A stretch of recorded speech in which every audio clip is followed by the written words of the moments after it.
Hello everyone and welcome back to 4KB Shorts, the Let's Play of Kerbal Space Program with Kerbal Space Adventures Season 2, I guess you can call it. I really didn't call the first one Season 1 because I thought it would be longer, but unfortunately it ended prematurely due to technical difficulties, which may or may not be corrected in the future, I don't know. So for that reason we are going to be continuing the Kerbal Space Adventures, however they are going to be continued on another planet. And since we started on Duna, I think, oh, go to Jewel, go to Lathe, go to... No. We're going to start right out there. Right out there. Yep. We're going to be exploring the anomalies right here on Kerbin. Because once again, I have not seen the anomalies. I'm curious to know what they are. And we also, as you may have seen in the previous videos, we've also got ourselves some new toys, including electric motors and hot air balloons. And for whatever reason, it seems like these hot air balloons work best on planets with thick atmospheres. Who would have thought? Not me. I was completely shocked. I was like, oh my god, really? So as cute as it was to try to take one of those to Duna, and it sort of worked at 300 meters, it would probably be best for us to have one right here on Kerbin. So that is what we're going to do. I'm going to just create a real quick mock-up here of one that I designed previously. It works okay, but it needs a little bit of additional love and care, I guess you can call it. It needs a little bit of additional work. It is not a 100% functional vehicle, and I don't know why that's fighting me. What is wrong with you, dear friend? Oh, there it goes. I guess it just doesn't want to be next to the door. Okay, you can go right there. Anyway, as I was saying, yeah, it was just... it wasn't working. So, because of that... Wow, I don't even know what the hell I was talking about there for a second. My apologies. Anyway, yeah, I mocked one up. It needed a little bit of work because it wasn't working 100%. You know, battery issues, power issues, things like that. So because of that, I'm going to go ahead and mock one up again, but I'm also going to take a look and see if there's a way that we can make it better. So I am including everybody with it, you know, say hi, hey, how's it going? Figuring out what we need to do. Now, I was originally going to use... Oh, well, how heavy are these? See, this is where I get kind of screwed up, because this thing has to be kind of light, and to prove that, we'll take mech jib, and we'll just slap mech jib on here like this. One mech jib, please. Boom. And mech jib says it's 4 tons, which is not bad, but 4 tons, this big balloon here in Kerbin atmosphere, 4 tons still, has a hard time. It can lift it to about 10,000 feet-ish. So it's not 100%, but we need, what was this, structural fuselage, 0.4, okay, and then this is what, 0.8, 0.8, so one of these is equal to 2 of those, and we're going to need 2 of these. I don't know, taking 2 4,000 kilowatt McDougal batteries up might be a better option than taking 2 empty fuselage canisters. Okay, we're going to need 2 of these little buddies. Alright, just go like that.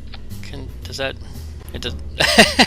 like, this doesn't work like it does in the plane hangar, but that's okay. This particular object is not one that we need to be... as long as everything else is even, these will also be even. Okay, so there's that. There we go. Is that too high? That looks too high. I know I'm being silly doing that, but it does look too high. Oh, dear. Oh, weird. Okay, it's being weird. My bad. There we go. Oh, no. Oh. Okay. Yeah, so apparently building plane stuff in the not plane... Okay, there's that. Let me take this... No, yes, this one by itself. Please, thank you. Yeah, building plane stuff in the not plane... Are you just broken, stuck there now? Okay. Yeah, weird. Okay, you know, never mind. It works. I'm just screwing around, or screwing it up for some unfathomable reason. It's not working for me. Come here. Wait. Okay, let's try this again. Getting used to new parts, you know? It's just one of those things. Okay, so there's that, and then lock it in. Is that... Okay, now don't touch. Don't touch. We gotta get our propellers on there. Don't touch it. It's okay. Alright, so propeller goes here. Okay, that's one. And the other propeller goes here. Okay, that's two there. Done. Now don't touch it. It falls off. Alright, now, for safety purposes, because I don't know how these struts are going to go, we want to do something like, this, I guess we say X. Yeah. Building things symmetrically in this way is very difficult because the plane hanger does the left to right symmetry a lot better than the actual, than the ship. Oops, that's not what I wanted. Yeah, than the ship, because the ship does it weird. It does it around the center. I don't know how... It does it like circularly around the center while the plane hanger does it crosswise. I don't know. It works when you want to double it, but it doesn't work great when you want it to... Well, now what the hell happened? Okay. Okay, this one's probably going to intersect with the thing like it did before. But MechJeb, really bad. Okay, let's move... Can we move MechJeb to like the front now? You know what we're going to do? We're going to use a different MechJeb. Oh no! Yeah, different MechJeb. For the first time ever, we're going to switch up MechJeb to a different one. We're going to move that there. Alright. What other MechJebs do we have? We have Brain MechJeb. We have this MechJeb. This is a pretty good MechJeb. We can just kind of slap it on the side here, I guess. It's not exactly 100% beautiful, but it causes no... Oh my god, it looks like a wart. It looks like a wart hanging out there. I can't do that. I can't do that to you. I can't do that to my ship either. Alright, here we go. This fits a little better. Might be blocking the door, but I don't think it is. I always stick it on the other side with the GPS unit, but I think that's... Yeah, it's the same. It's the same. No, this should be fine right there. Shouldn't be blocking the door at all. That's one notch to the left of the door. Should be perfectly fine. Why are there two GPS... Oh, dear God. I am not paying attention today for some reason. One GPS unit, right? Perfect. Okay, so there it is. There's a little mock-up. We need a ladder. We need a ladder. Taking more time to make the mock-up than it is to make the actual dirigible. I'm terrible. Okay, so there it is. Now, the problem I'm having with this is that the higher up you go, the more efficient your thermal generators get. And actually, we need to do some fun stuff here. We need to do test. We'll call... Yeah, sorry. We'll call this test Kerbaloon, because it's going to be right here on Kerbin. We're going to save that. And where's our center of balance? See, our center of balance is like right in the middle. It's nice and in the middle and isn't out anywhere. But the higher up you go, the more efficient your thermal generators become. So it's actually better to fly this thing way up high than it is to fly it way down low. But at the same time, if I were to put these like back here, that's not going to work. I can't do it. I can do X on top or on bottom, but I can't do it down there. So if I were to put this back here, it would actually kind of screw up my center of gravity a little bit. Let's do that. Well, see, it looks okay. I don't know why it screws up my center of gravity like it does. Maybe that little bit backwards. That looks... No, yeah, see, it's a tiny bit off, which makes this whole thing lean to the rear. That's no good. That is no good at all. And because of that, we should do... What, how much drag do these things have?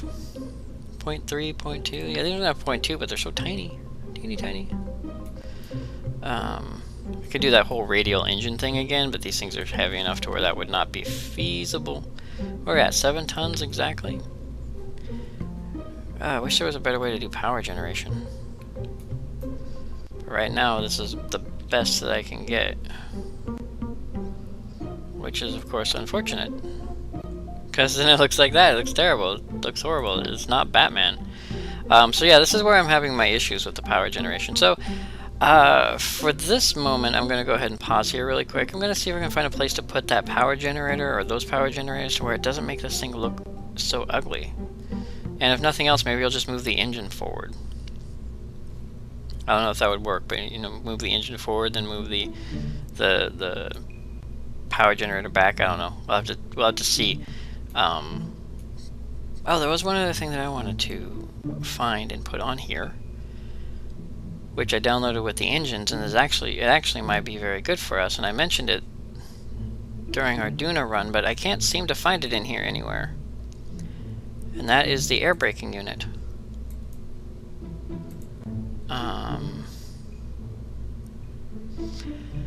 Huh. Whoa, those are huge. No, go away. Yeah, okay. I'm having trouble finding the air braking unit, unfortunately, but I'll look for that while I try to figure out where to put these heat sinks, and maybe it'll all work out. We hope. So I'll see you guys in a few seconds. If not here, then out on the launch pad. Alright everybody, I think I corrected the problem. If you notice, I have a lot of heat sinks. Well, I'm calling them heat sinks. They're thermal generators, but they look like heat sinks to me, so I'm going to call them heat sinks. Anyway, I have 6 heat sinks, which actually generate around 800 units per minute. Don't know if that's going to be enough to compensate for these, but at higher altitudes, 6 is more than enough. With 6, we could run probably both these engines at full bore and not have an issue.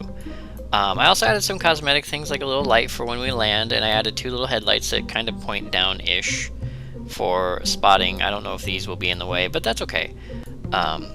So this is basically what we're going to take out. I was going to test it, that's why I did call it the test Kerballoon, but if you noticed, we've already kind of tested a design like this, I think. You know, a very similar design. This one's a little bit heavier at 9.85 tons, but we already know that an 8-ton vehicle can get up to 10,000 feet, and there's no reason for us to go that high really ever. Because at that high, the efficiency of the engines goes down because there's not enough atmosphere to push against. So it's kind of a trade-off between thermal efficiency and the propellers. So we'll probably be flying more at around 2,000 feet unless we have to go over a mountain, you know. So for that, this is going to be our thing. I couldn't find the air flaps. I'll take another quick look before we head outside, but the air brakes, excuse me, but I will take another quick look before we head outside. If I can find them, I'll put them on there, absolutely. So for now, this is going to be what we take off with, and then once we get outside, we'll decide which direction we want to go in first. So I will see you guys absolutely out on the launch pad. Alright everyone, here we are out on the launch pad. We have Lanner, and I believe that's Melgan will be our pilots for this particular flight, although they are considered astronauts because they have different pilot sets for the runway as well as the launch pad. The launch pad fits better for this particular type of launch than the runway does, I think. We have our lights, which are nice. They're very bright lights, actually. That's actually really nice. If we take a look inside, perfect! I almost aligned those nicely. You can at least see kind of in front of you. Not 100% because the bar's in the way, but I mean, if you were to look down just like this would be nice. So not bad, not bad.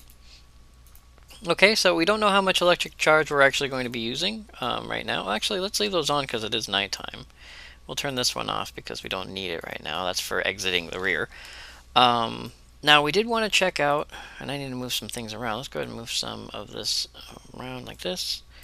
And let's expand our balloon, and while we expand our balloon, we will take a look.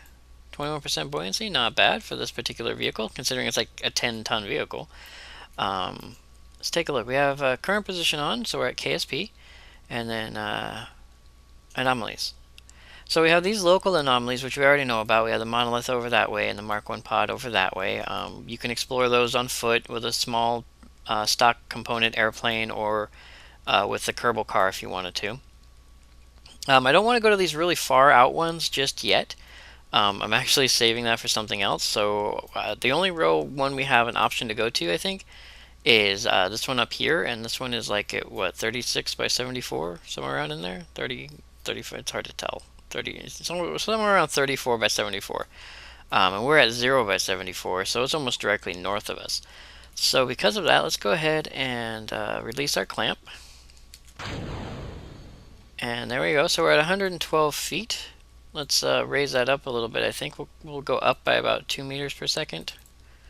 And we'll just get to about, we're at 120 meters, not feet.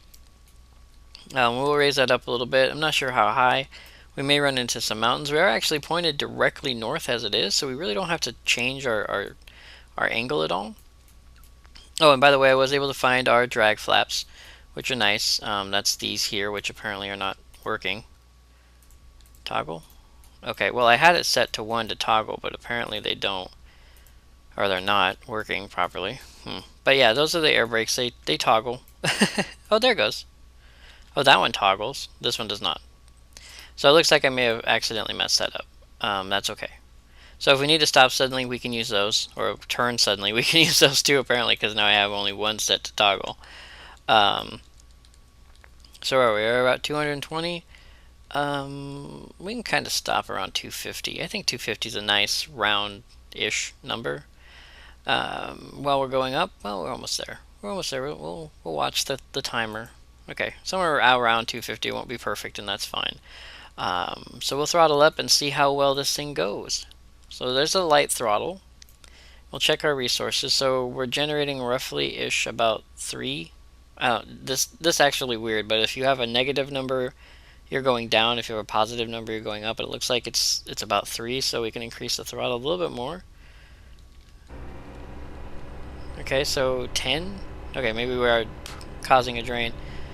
Oh yeah, so it looks like our power is draining just very slightly. So with our lights on, with everything else on, this is about as fast as I think we can go safely. So we'll see how fast our maximum speed is right here. With our lights on, we can go inside and have a look as things go about beyond underneath us. And we do have the heat sinks right there kind of pointing us in the right direction. So they're a little bit in the way, but not too terribly. Alright, so it looks like our top speed is about... Well, it's still going up, but very slowly. So 26.8. I'm going to say it's going to top out about 70. 70? Wow, no. 27, excuse me. It'll probably top out about 27. Now that is, of course, without burning any additional battery power. Now, the Ant can go about 16-ish. The DMV Mark I can do 32 going downhill. Oh, look, there it is. There it is. We're about to pass the monolith, so that's directly north of us. So there's the squad monolith here on Kerbin. So technically that is our first anomaly we're just going to fly overhead of. So a nice little view there for everybody. Yay. Awesome. And from here we will continue our adventure up to our 35 meter or 35 longitude, latitude, excuse me, 35 latitude mark. Now, I understand that some people may think that this isn't exactly super exciting because they're like, well, build a base on Duna and you were just at Duna and so on and so forth. I know, but Duna didn't pan out. And we did a lot of work to find out that something completely out of our control completely screwed us up. So because of that, it's a little bit stressful, a little, you know, and we are going to explore. That was the whole purpose of this, is to explore, and not only to explore, but to build fun things to explore with. And I figured that I started on Duna because I wanted to build a base, and Duna would be the only place I wanted to build a base, so that's why I started there. But along with that, I do want to explore every other planet, so we can start from Kerbin, explore Kerbin, and then move out to maybe the moon, and I may build a base, I may not, we don't know. We already have kind of a base started there, so it wouldn't be that bad. And then, I know there's an anomaly on Minmus, but it's one anomaly 600 meters in the air, so we wouldn't need anything more than, like, say, a single Kerbin there. So we'll have to change this up as we go, but the whole purpose of Kerbal Space Adventures is of course, to explore Kerbal Space, and to make it like the Kerbins are actually explorers rather than us controlling them, flying around going, okay, Kerbal, get the hell out, I'm looking at this anomaly. So because of that, we're going to do this one very similar. This is not the only balloon we're going to use. I'm not going to fly this to all the anomalies. We're going to fly it to the first anomaly, because this first anomaly is roughly a little bit farther maybe than the first anomaly we went to on Duna. And at around 27 meters per second, which was roughly the average speed that the Dune Mover, or excuse me, the Mammoth made it on Duna, that would take roughly one Kerbin day. And one Kerbin day isn't anything for a Kerbin. You know, they spend years up in space, so one Kerbin day in a balloon isn't anything. So we're going to go ahead and take a day trip, sort of at night, but a day trip up to that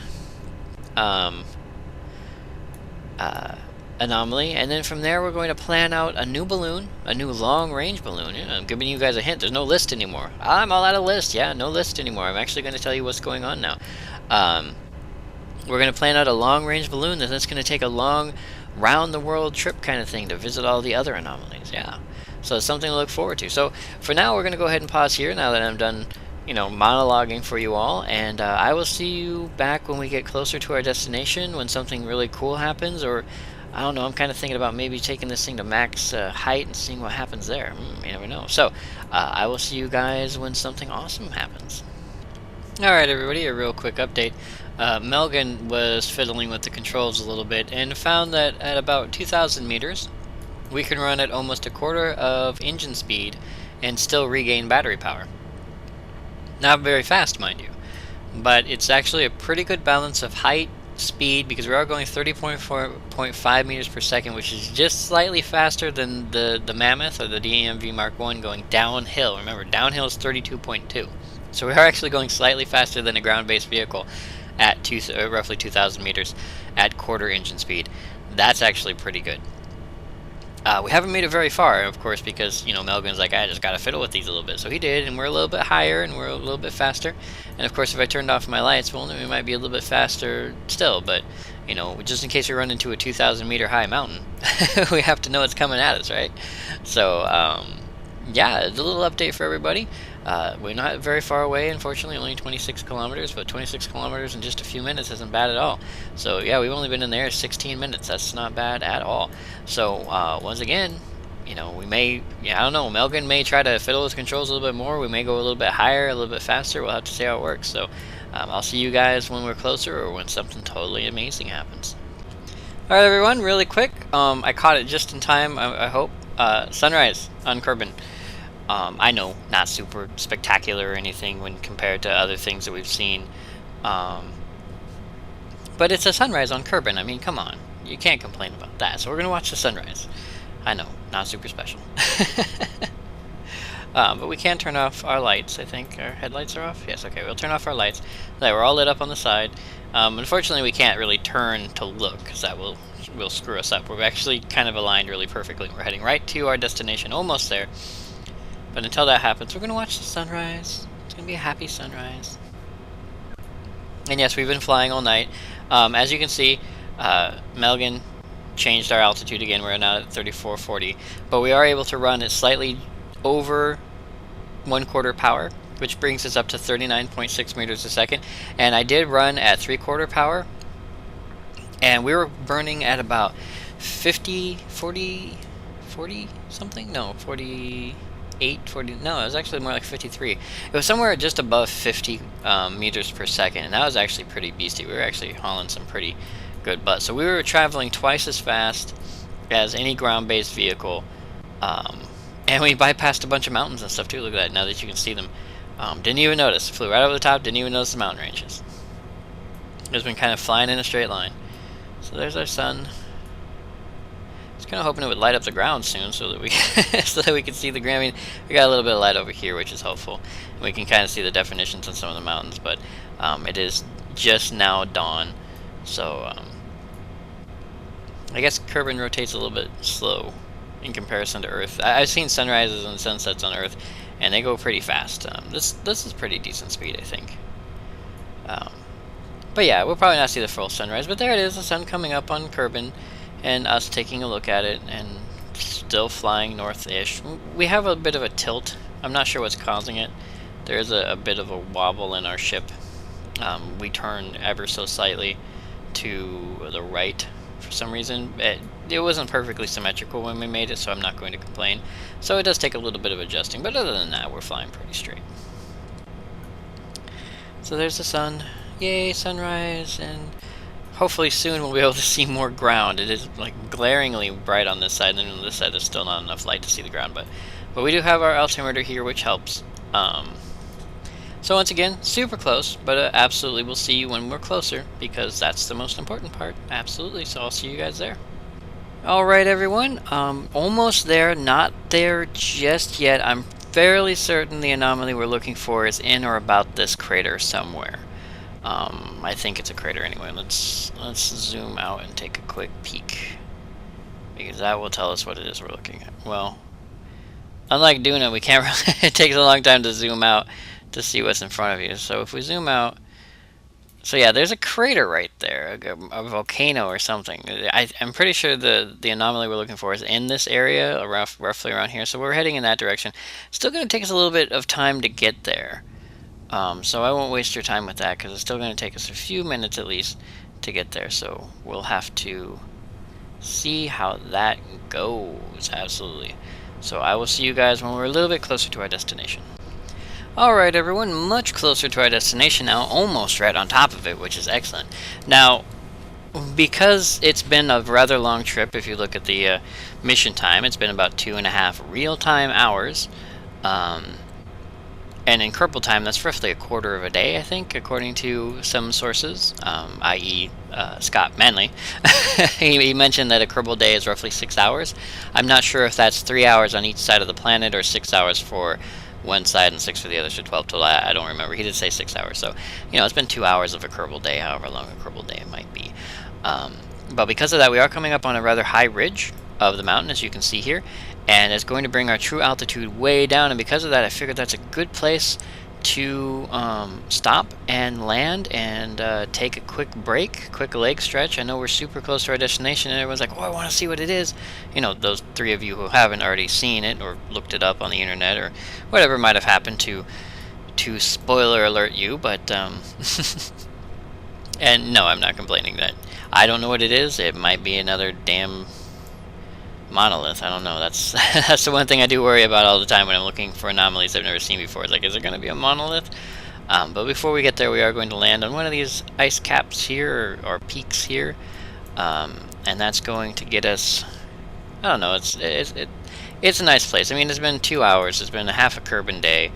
Lana and Melvin haven't stopped for any reason. They've been going full bore the entire way. I think it's time for them to have themselves a little break. So.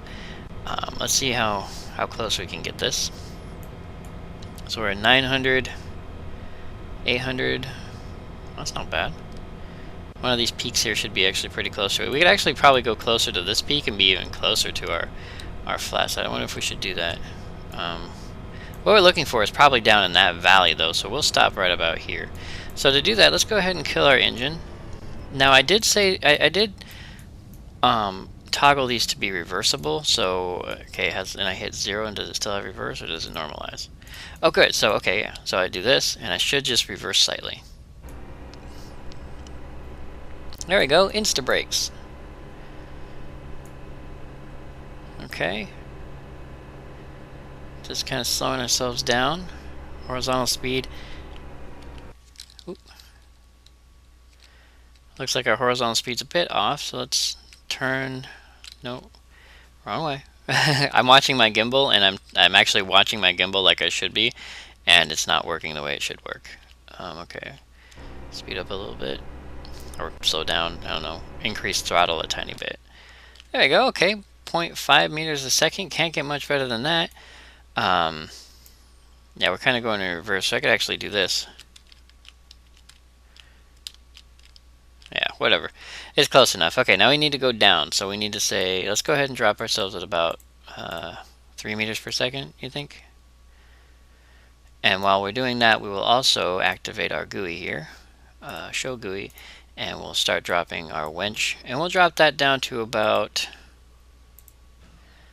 well, our ladder only extends, depending on where we're going to land, our ladder only extends to about 2 or 3 meters.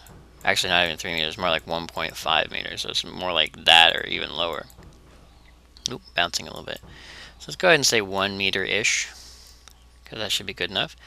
Okay, we're dropping at about 3 meters per second from 300 meters, not 3,000 meters, which is nice, considering the problem is it's hard to see. You have to actually zoom through the balloon to see below it. And I'm not a big fan of that, but the way the camera actually works, being able to see through the balloon is a bit better than not being able to see it all, I think. Alright.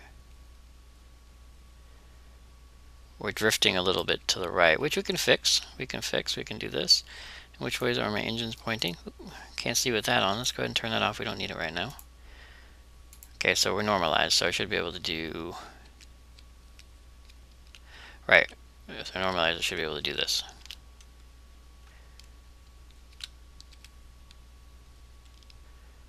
And boom, roughly straight up and down. Look at that. Almost better than how I do landing on the moon. When I land on the moon, I adjust and readjust and over adjust until I finally crash, and this one is actually able to do it right. Alright, so part of this is us dragging us down. The other part is when the bag is released, it becomes its own object, which then adds weight to the ship. which is what helps hold it down. Not a perfect system, but I actually like it. I like the way it works. It takes a little bit of getting used to in comparison to other ones. Okay, we're at 120 meters and still dropping. Now this takes a lot of eyeballing. Not just to see like where your shadow is and whatnot, but also to make sure you don't hit the ground too hard, to make sure that you're kind of going straight. It's a little bit like landing, a little bit more dangerous than landing, I think, but not so terrible. Okay, we're at 54. I'm just going to bring, let's zero out. Alright. And it's actually very good at zeroing you out. So we're at 38. Okay, it's still not perfect, but whatever. Whatever. Our vertical speed is negative 0.2 and our horizontal speed is 0.2. So we're coming down at a slight angle. Not too terrible, but okay, we can increase our drop speed. Oh, nope, that's the wrong way. That's the wrong way. Yeah, this is our initial landing. This is just a pause landing is all this is. This isn't even a really big, important landing. But it is semi-important because we do have to come down. We do have to pause, take a break, allow our Kerbals to get out to stretch. We are nearing our destination, which is important. And it's nice to know that when this shadow and this touch each other, we've landed. That's roughly how it works at this point. Alright, let's slow that down a little bit.